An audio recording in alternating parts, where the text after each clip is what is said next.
Please, do not go into the forest alone.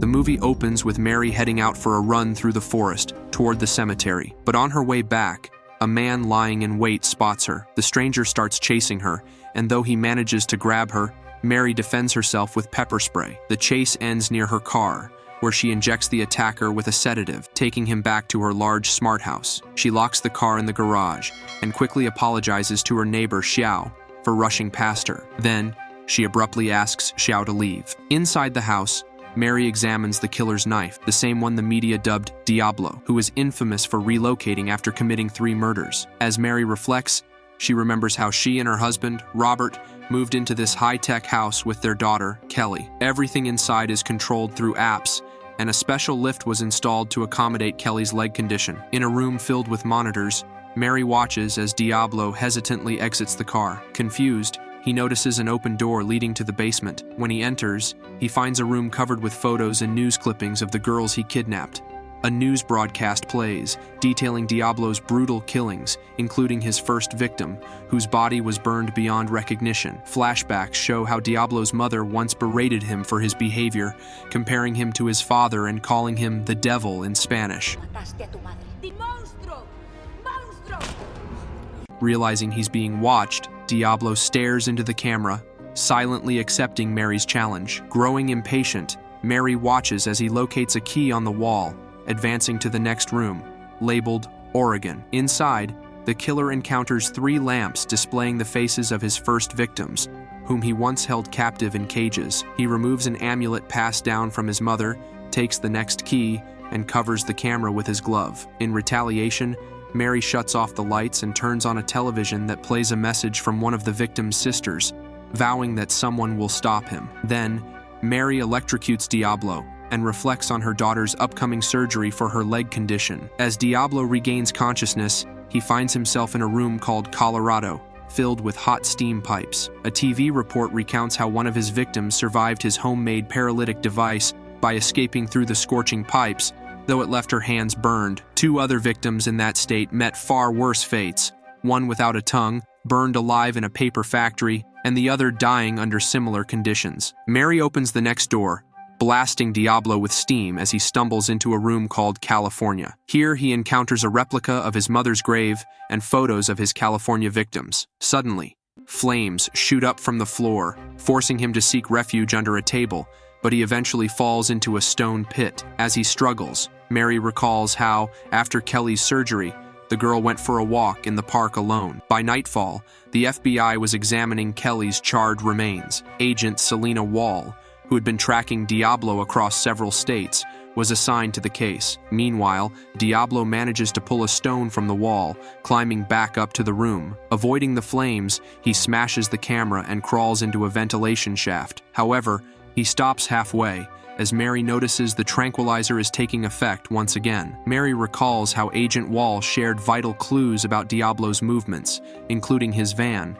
and odd jobs in different states. Mary had spotted the formula for the tranquilizer in the case files and requested samples for her own research. She later purchased the vials from a seller, who warned her to learn self-defense first. Mary assured him that she had been training in jiu-jitsu for 12 years. As the killer lies incapacitated, Mary prepares another dose of tranquilizer. However, he suddenly regains consciousness, and a violent struggle ensues. The scene shifts to the stone trap, where the killer gains control and injects Mary with the tranquilizer instead. As the effects begin to take hold, he recalls how his mother used to call him the devil. You did it.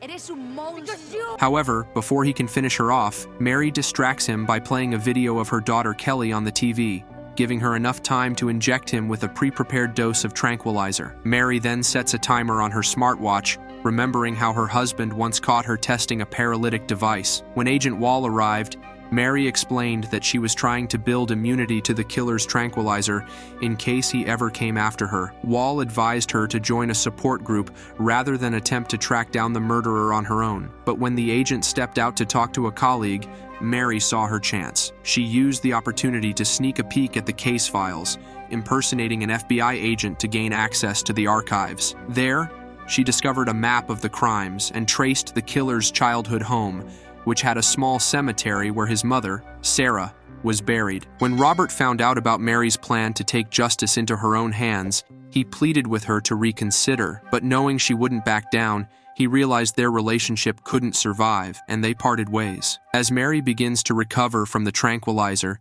Diablo also regains consciousness. She climbs out of the stone trap and moves through the rooms, but the killer is not far behind. Both eventually make their way into the house. Mary locks herself in a specially designed room, but the maniac storms the control room, destroying everything in sight. In a fit of rage, he demolishes Kelly's memorial and scatters her ashes, sending Mary into a furious rage. Mary bursts from her hiding place, engaging in a brief struggle with the killer, stabbing him with his own knife. Meanwhile, Robert arrives at the house, called by Xiao, who had been disturbed by Mary's earlier behavior. Unable to enter due to the damaged security system, Robert calls Mary, asking her to let him in. But Mary, focused on finishing the job, ignores the call and follows a blood trail to find the killer. He attacks again, managing to seize the knife, but Mary draws on her years of jiu-jitsu training, fighting back with everything she has. At this moment, Agent Wall arrives, having been called by Robert. In the midst of the chaos, Wall gets caught in the fight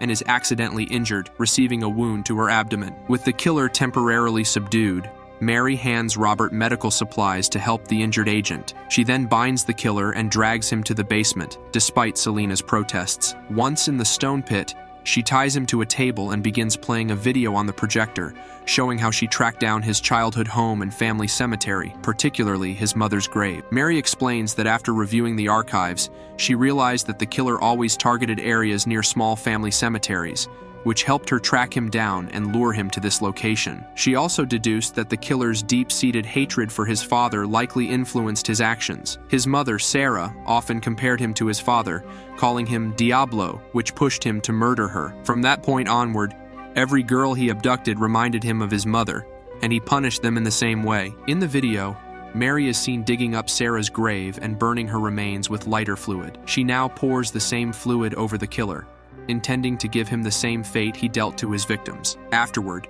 she leaves the pit, announcing that Diablo is no more. As the police arrive, Agent Wall explains the events to her colleagues, who soon discover that Mary's story would make headlines as the tale of a serial killer's downfall. However, questions remain, especially about what happened to the killer's father, the man his mother had compared him to. No one ever considered where Diablo's father might be now, and the movie ends. Thank you for watching this recap. If you enjoyed it, make sure to hit the like button and subscribe for more content like this. I always love hearing from you, so feel free to leave a comment below with your thoughts or suggestions for future content. Once again, thanks for tuning in, and I'll see you in the next video.